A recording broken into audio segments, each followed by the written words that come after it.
اللهم صل على محمد وعلى آل محمد كما صليت على إبراهيم وعلى آل إبراهيم إنك حميد مجيد اللهم بارك على محمد وعلى آل محمد كما باركت على إبراهيم وعلى آل إبراهيم إنك حميد مجيد الحمد لله وحده الصلاة والسلام على من لا نبي بعده السلام عليكم ورحمة الله وبركاته।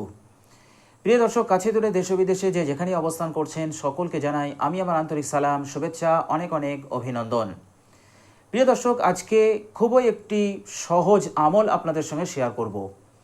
প্রিয় দর্শক, আমলটি এতটাই সহজ যে এই আমলটা করতে গেলে এই আমলের আগে এবং পরে কোনো রকমের শর্ত রাখা হয়নি।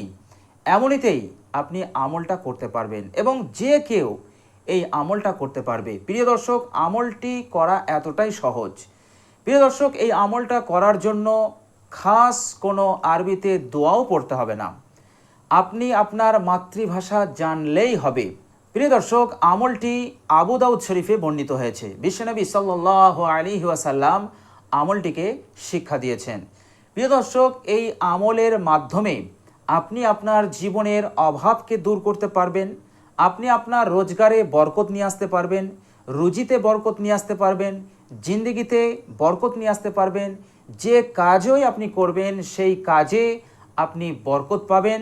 তাছাড়া আপনার জীবনের সমস্ত গুনাহসমূহকে আল্লাহ সুবহানাহু ওয়া তাআলা ক্ষমা করে দেবেন, আপনাকে আল্লাহ সুবহানাহু ওয়া তাআলা ভালোবাসবেন, আপনাকে পছন্দ করবেন এবং দুশ্চিন্তা, হতাশ আপনার জীবন থেকে চিরদিনের জন্য দূরীভূত হয়ে যাবে।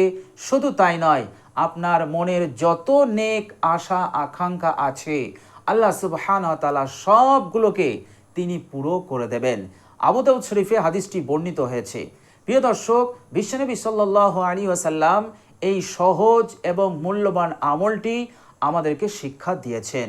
প্রিয় দর্শক, এত সহজ আমল কিন্তু এর প্রতিদান, এর উপকার, এর ফায়দা এত বেশি কেন? এর কারণ কি?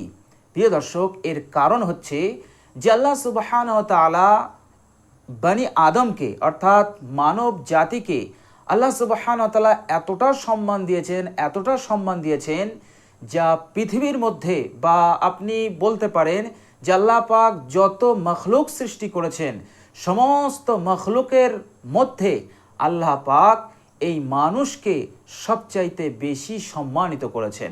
বলুন সুবহানাল্লাহ। দেখুন, আল্লাহ পাক যা কিছু সৃষ্টি করেছেন সবগুলোকে সৃষ্টি করার পূর্বে তিনি বলেছেন কুন, মানে হয়ে যা, তৎক্ষণাৎ সেটা অস্তিত্বে এসেছে। কিন্তু আল্লাহ পাক যখন মানব জাতিকে সৃষ্টি করার ইচ্ছা করলেন তখন তিনি কুন বলেননি, তখন তিনি নিজের কুদরতি হাতে সম্মানের সহিত আল্লাহ পাক এই মানুষ জাতিকে সৃষ্টি করেছেন।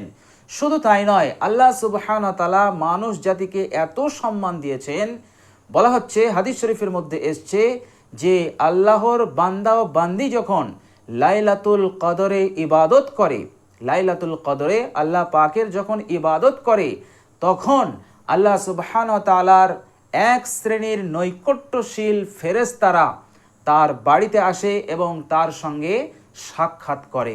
বলুন সুবহানাল্লাহ। এত সম্মান এই বনি আদমকে দিয়েছেন।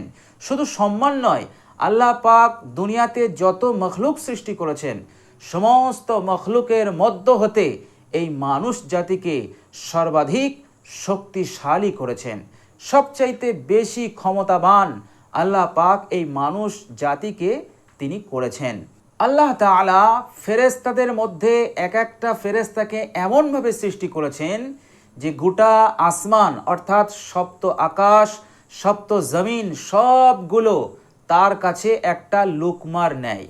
সমুদ্রের পানিকে অর্থাৎ যত পানি আছে এই পৃথিবীর বুকে সমস্ত পানিকে যদি ওই ফেরেশতার মাথায় ঢেলে দেওয়া হয় তবুও ওই পানি তার চেহারা হতে গড়াতে গড়াতে পা পর্যন্ত পৌঁছাবে না।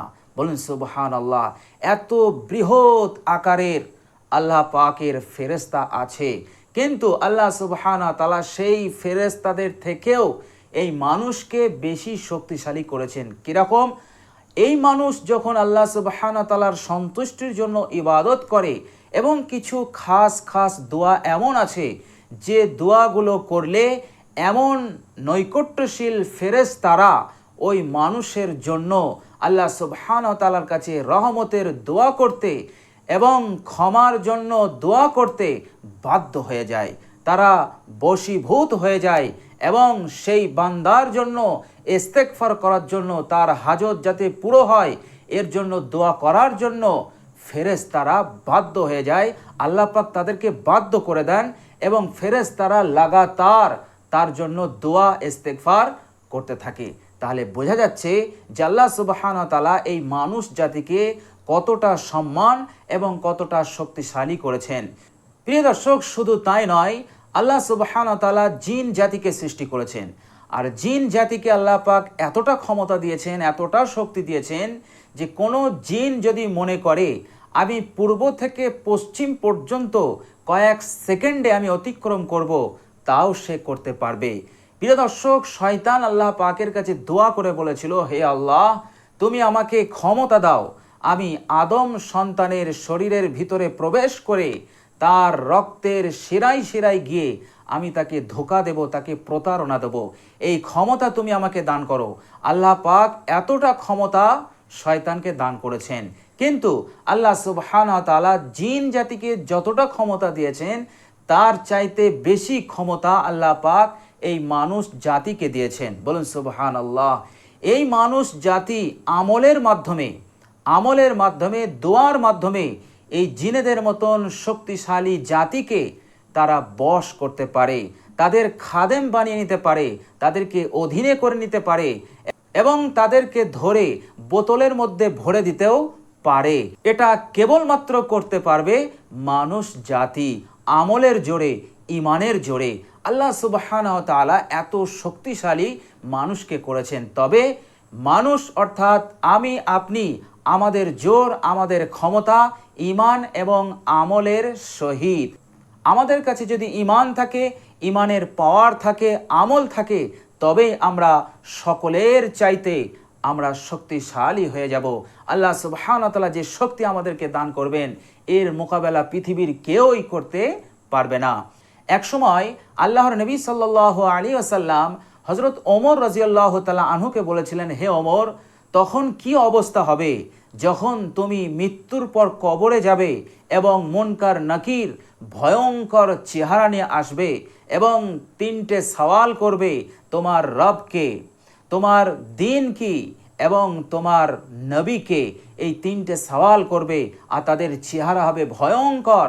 ওই অন্ধকার কবরে তোমার পাশে কেউ থাকবে না, তখন তোমার অবস্থাটা কি হবে? তখন হযরত ওমর রাদিয়াল্লাহু তাআলা আনহু তিনি বলেছিলেন, ইয়া রাসূলুল্লাহ, যে ইমান, যে আমল আমার সঙ্গে আছে বা যে ইমানের ওপর আমি প্রতিষ্ঠিত আছি, সেই ইমান আমি যখন কবরে যাব তখন কি আমার সঙ্গে সেই ইমান থাকবে? আল্লাহর নবী সাল্লাল্লাহু আলাইহি ওয়াসাল্লাম বললেন, অবশ্যই থাকবে। যে ইমান তুমি এই দুনিয়ার বুকে অর্জন করবে, এই দুনিয়াতে যতটা ইমান তুমি সঞ্চয় করতে পারবে, সেই ইমান তোমার কবরেও তোমার সাথে থাকবে। তখন হযরত ওমর রাদিয়াল্লাহু তাআলা আনহু বলেছিলেন, ইয়া রাসূলুল্লাহ, তাহলে আমার কোনো ভয় নেই, আমার কোনো চিন্তা নেই। আমার সঙ্গে যদি ঈমান থাকে তাহলে ওরা আমাকে কিছুই করতে পারবে না, আমাকে পরাস্ত করতে পারবে না, আমার মোকাবেলা তারা করতে পারবে না। তো প্রিয় দর্শক, মুসলমানের শক্তি হচ্ছে ঈমানি শক্তি এবং আমলের শক্তি। এই দুটো শক্তি হচ্ছে মানুষের সবচাইতে বড় শক্তি। এই শক্তি যদি আপনার সঙ্গে থাকে তাহলে পৃথিবীর কোনো শক্তি আপনার সঙ্গে মোকাবেলা করতে পারবে না। তো আল্লাহ সুবহানাহু ওয়া তাআলা এই বনি আদমকে ঈমানি এবং আমলি শক্তি এতটা দান করেছেন এবং এতটা সম্মান দান করেছেন। আর এর কারণেই এই ছোট্ট আমলটা করতে পারলেই আল্লাহ সুবহানাহু ওয়া তাআলা তাকে পছন্দ করবেন, আল্লাহ পাক তাকে ভালোবাসবেন, তার জীবনের হার হাজতকে পুরো করবেন, তার দোয়াকে কবুল করবেন, অভাব দূর করবেন, রুজি রোজগারে বরকত দান করে দেবেন, কেবলমাত্র এই সহজ আমলটা করার বরকতে। তো প্রিয় দর্শক, চলুন বিশ্বনবী সাল্লাল্লাহু আলাইহি ওয়াসাল্লাম যে সহজ আমলের কথা বলেছেন সেই সহজ আমলটা আমরা জেনে নেই। প্রিয় দর্শক, আবু দাউদ শরীফের হাদিস, আর হাদিসটি বর্ণনা করেছেন হযরত মুআজ ইবনে জাবাল রাদিয়াল্লাহু তাআলা আনহু। তিনি বলছেন, ক্বালা রাসূলুল্লাহ সাল্লাল্লাহু আলাইহি ওয়াসাল্লাম, রাসূলুল্লাহ সাল্লাল্লাহু আলাইহি ওয়াসাল্লাম তিনি বললেন, মা মিন মুসলিমিন ইয়াবিতু আলা যিকরিন তাহিরান। বিশ্বনবী সাল্লাল্লাহু আলাইহি ওয়াসাল্লাম আমলটা শেখাচ্ছেন। তিনি বলছেন যে কোনো মুসলমান শোবার সময় অর্থাৎ যখন সে ঘুমাতে যাবে, তো ঘুমানোর পূর্বে সে যদি অজু করে নেয়, অজু আমরা সকলেই জানি পবিত্র পানি দিয়ে অজু করে নেওয়া। তো আল্লাহর নবী সাল্লাল্লাহু আলাইহি ওয়াসাল্লাম বলছেন কোনো মুসলমান যদি শোবার পূর্বে অজু করে নেয়, মা মিন মুসলিমিন ইয়াবিতু আলা যিকরিন তাহিরান, তো অজু করে সে যদি ঘুমাতে যায়, এরপর সে ঘুমিয়ে পড়ল, অজু অবস্থায় সে ঘুমিয়ে পড়ল, এরপর বিশ্বনবী সাল্লাল্লাহু আলাইহি ওয়াসাল্লাম বলছেন ফায়াতাআরু মিনাল লাইল, যার অর্থ হচ্ছে রাতের কোনো অংশে সে যদি জাগ্রত হয়ে যায়, অর্থাৎ সে ঘুমিয়ে আছে, ঘুমাতে ঘুমাতে হঠাৎ সে জেগে উঠল, সে জাগ্রত হয়ে গেল, তার ঘুম ভেঙে গেল। আর যখনই ঘুম ভেঙে যাবে, প্রিয় দর্শক, আল্লাহর নবী সাল্লাল্লাহু আলাইহি ওয়াসাল্লাম বলছেন যখনই রাতের কোনো অংশে যদি তার ঘুম ভেঙে যায়, সে জাগ্রত হয়ে যায়, আর জাগ্রত হওয়ার পর সে যদি আল্লাহ সুবহানাহু ওয়া তাআলার কাছে সওয়াল করে, ফায়াসআলুল্লাহা খায়রান, সে যদি আল্লাহ সুবহানাহু ওয়া তাআলার কাছে ভালাইয়ের সওয়াল করে, সে যদি বলে শুয়ে শুয়ে হোক অথবা শোয়া থেকে সে উঠে বসলো এবং উঠে বসে সে নিজের ভাষাতেই আল্লাহ সুবহানাহু ওয়া তাআলার কাছে সওয়াল করতে লাগলো, সে বলতে লাগলো, হে আল্লাহ, আমি অভাবী, আমার অভাবকে তুমি দূর করে দাও। হে আল্লাহ, আমি খুব কষ্টে আছি, হে আল্লাহ, আমার কষ্টকে তুমি দূর করে দাও, আমার রুজিতে বরকত দাও, আমার রোজগার দান করো, আমার ধন সম্পদে বরকত দান করো, আমাকে মালদার বানাও, আমাকে ধনী বানাও, হে আল্লাহ, আমার গুনাহ সমূহকে ক্ষমা করে দাও, হে আল্লাহ, আমার ওপর তুমি সন্তুষ্ট থাকো, হে আল্লাহ, তুমি আমাকে জান্নাতি করো। তো এইভাবে করে একটার পর একটা যদি সে সওয়াল করতে থাকে, ফায়াসআলুল্লাহা খায়রান, বিশ্বনবী সাল্লাল্লাহু আলাইহি ওয়াসাল্লাম বলছেন সে যদি আল্লাহ সুবহানাহু ওয়া তাআলার কাছে সওয়াল করতে থাকে, একটার পর একটা সওয়াল করতেই থাকে, এরপর বিশ্বনবী সাল্লাল্লাহু আলাইহি ওয়াসাল্লাম বলছেন ইল্লা আ'তাহু ইয়্যাহ, সে যা যা সওয়াল করবে আল্লাহ সুবহানাহু ওয়া তাআলা তার সব সওয়ালকে, দোয়াকে অবশ্যই তিনি কবুল করে নেবেন। বলুন সুবহানাল্লাহ। প্রিয় দর্শক, আবু দাউদ শরীফের হাদিস, হযরত মুআজ ইবনে জাবাল রাদিয়াল্লাহু তাআলা আনহু হাদিসটি বর্ণনা করেছেন। তো প্রিয় দর্শক, আমলটি কত সহজ, এর পূর্বে না কোনো শর্ত রাখা হয়েছে, এর পরে না কোনো শর্ত রাখা হয়েছে, শুধু ঘুমানোর আগে একটি আমল, যে আমলটা করতে আরবিতে কোনো দোয়া করতে হবে না, আর ঘুমন্ত অবস্থায় থাকতে থাকতে হঠাৎ যদি ঘুম ভেঙে যায়, জাগ্রত হয়ে যান, যখনই জাগ্রত হয়ে যাবেন সঙ্গে সঙ্গে 5 মিনিটের জন্য কি 10 মিনিটের জন্য আপনি আপনার মাতৃভাষায় আল্লাহ সুবহানাহু ওয়া তাআলার কাছে সওয়াল করতে লাগলেন, আল্লাহ সুবহানাহু ওয়া তাআলার কাছে কামনা করতে লাগলেন। আর আল্লাহর নবী সাল্লাল্লাহু আলাইহি সাল্লাম শেষ বাক্যে তাকিদ দিয়ে বললেন ইয়াহ, ইয়াহ শব্দ এসছে, এর মতলব হচ্ছে যে আল্লাহ সুবহানাহু ওয়া তাআলা তার দোয়াকে কবুল করবেনই, এর মধ্যে কোনো সন্দেহ নেই, অবশ্যই কবুল করবেন। তো প্রিয় দর্শক, এই হচ্ছে আদম সন্তানের অর্থাৎ মানুষের সম্মান, এই হচ্ছে আল্লাহ সুবহানাহু ওয়া তাআলার প্রদত্ত ইজ্জত সম্মান, যেটা বানি আদমকে আল্লাহ সুবহানাহু ওয়া তাআলা দান করেছেন। তো এর কদর আমাদেরকে করতে হবে। তো প্রিয় দর্শক, এই আমলটা অবশ্যই করুন যদি আপনি আপনার জীবনে সুখ শান্তি চান, টেনশন মুক্ত, দুশ্চিন্তা মুক্ত জীবন যদি গঠন করতে চান, এই আমলটা আপনি করতে পারেন। অবশ্যই আল্লাহ সুবহানাহু ওয়া তাআলা আপনার হার হাজতকে আল্লাহ পাক পুরো করে দেবেন, আল্লাহ পাক আপনাকে মালামাল করে দেবেন এবং মৃত্যুর পর আল্লাহ পাক আপনাকে জান্নাতি বানাবেন।